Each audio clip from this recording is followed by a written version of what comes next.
வணக்கம் நண்பர்களே. So first டாப்பிக்கில் போகிறதுக்கு முன்னாடி ஒரு நண்பர் கேட்ட கேள்வி, அது எனக்குள்ளே இருந்த கேள்வி தான். ஏன்னா ஸ்கூலில் பார்த்தீங்கன்னா கவர்மெண்ட் ஸ்கூலில் வந்து சீட்டு ஃப்ரீயாக இருக்கும். பார்த்தா சேர்றதுக்கு ஆள் இருக்க மாட்டாங்க.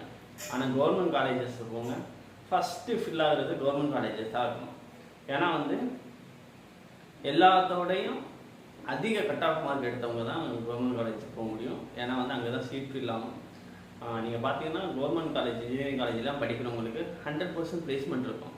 ஏன்னா வந்து 12th வரைக்கும் நல்லா படித்தவங்க தான் அந்த கவர்மெண்ட் காலேஜே இது பண்ணிக்க முடியும். ப்ரைவேட் காலேஜஸ் போனோம்னா ஃபீஸும் அதிகம். அதனால் வந்து அங்கே அலைஞ்சிடல. 4 வருஷம் படிச்சுட்டு வேலைக்கு அலைகிறது வந்து வேலைக்கு பசங்களை கேட்டால் தான் தெரியும். ஸோ இது மாதிரி சுச்சுவேஷன் தான். இது ஏன்னு தெரில, சரிங்களா?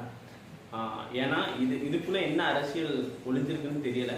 ஏன்னா இப்போ வந்து எல்லாருமே எல்லா தலைமுறையும் வந்து அரசியலை வந்து ரொம்ப உன்னிச்சு பார்க்க ஆரம்பிச்சிட்டாங்க. ஸோ இப்போ எல்லாம் வந்து ஐபிஎல் லைவ் பார்க்குறாங்களோ இல்லையோ, சட்டசபை லைவ் பண்ண பார்க்க ஆரம்பிச்சிட்டாங்க. சோஷியல் மீடியாவில் எங்கே திறந்தாலும் சீஃப் மினிஸ்டர் பேசுறது பார்க்க முடியுது, எதிர்கட்சியிலேருந்து பேசுகிறவங்க பார்க்க முடியுது. இப்போ மக்களுக்கு எல்லாமே தெரிய ஆரம்பிச்சிருச்சு. அவங்க சொல்கிறது எலெக்ஷனில் சொல்கிறது ஒன்றா இருக்குது, இங்கே செஞ்சது ஒன்றா இருக்குது அப்படின்னு சொல்லி மக்கள் பார்க்க ஆரம்பிச்சிட்டாங்க. ஸோ இதுக்கப்புறம் வந்து எனக்கு தெரிஞ்சு ஒரு சேஞ்ச் நடக்கும்னு நினைக்கிறேன். ஸோ அந்த சேஞ்ச் மக்களுக்கான நிறைய நல்ல விஷயங்களுக்கு எடுத்துகிட்டு வரும்னு நினைக்கிறேன். ஏன்னா வந்து இதுக்கப்புறம் வந்து லஞ்சம் வாங்கினா, ஊழல் பண்ணால் பயங்கரமான தண்டனைகள் யாராக இருந்தாலும் எடுக்கப்படும் அப்படின்னு சொல்லிட்டு சட்டங்கள் வந்தால் எல்லாரும் பயந்து செயல்படுவாங்கன்னு நினைக்கிறேன். ஏன்னா வந்து இந்த கவர்மெண்ட் செக்டரில் மட்டும்தான் அந்த பயமே இல்லாமல் இருந்துச்சு.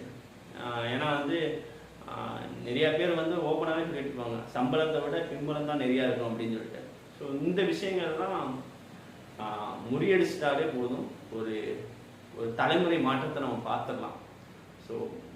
ஸோ பெரிய கட்சிகள் இத்தனை வருஷமும் ஆண்டிருக்காங்க, அவங்கள்ட்ட இருந்து புதுசாக ஒரு கட்சி எடுத்திருக்காங்க, எப்படி கொண்டு போகிறாங்கன்னு பார்ப்போம். ஸோ பட் டெஃபினட்டாக ஒரு சேஞ்ச் பார்க்க முடியுது. யங்ஸ்டர்ஸும் இப்போ அரசியலை விட்டு நோக்குறாங்க.